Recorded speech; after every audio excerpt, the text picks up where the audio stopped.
وعلیکم ورحمۃ اللہ وبرکاتہ۔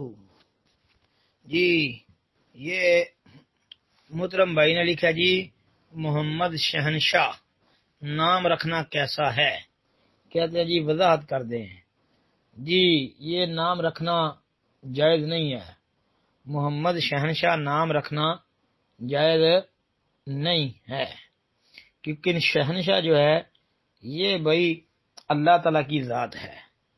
اللہ کی ذات کے علاوہ کسی کے لیے بھی یہ شہنشاہ کا لفظ استعمال کرنا یہ بہت بڑا جرم ہے، بڑا جرم ہے۔ اس لیے شہنشاہ کسی کو بھی نہیں کہنا چاہیے۔ جناب نبی کریم صلی اللہ علیہ وسلم کے لیے بھی یہ لفظ استعمال کرنا جائز اور درست نہیں ہے۔ دلیل اس کی صحیح بخاری کے اندر 6205 نمبر حدیث ہے کہ اللہ تعالی کے ہاں بدترین انسان وہ ہے جو اپنا نام ملک الاملاک رکھتا ہے۔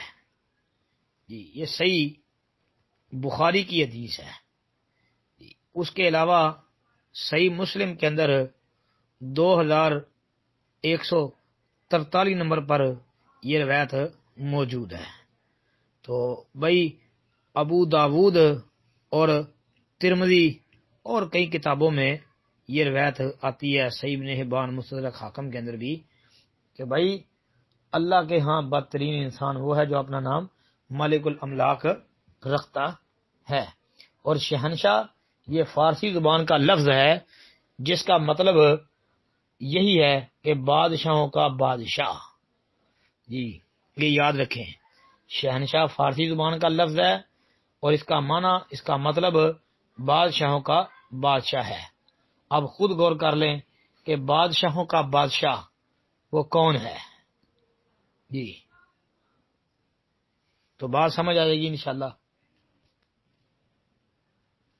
السلام علیکم ورحمۃ اللہ وبرکاتہ۔